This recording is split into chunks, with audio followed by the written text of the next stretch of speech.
మహాపత్రికను తీసుకుందాము.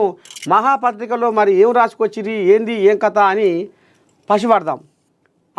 ఇంట్లో కారు లేని అబ్బాయిలకు పిల్లను ఇవ్వట్లే. ఓరి బుద్ధిగాల శుద్ధ పూసే ఉన్నట్టుగా. డికే శివకుమార్ ఆసక్తికర వ్యాఖ్యలు. కారు లేని అబ్బాయిలకు పిల్లను ఇవ్వట్లే, ఇస్తలేరా? అవునా పిల్ల?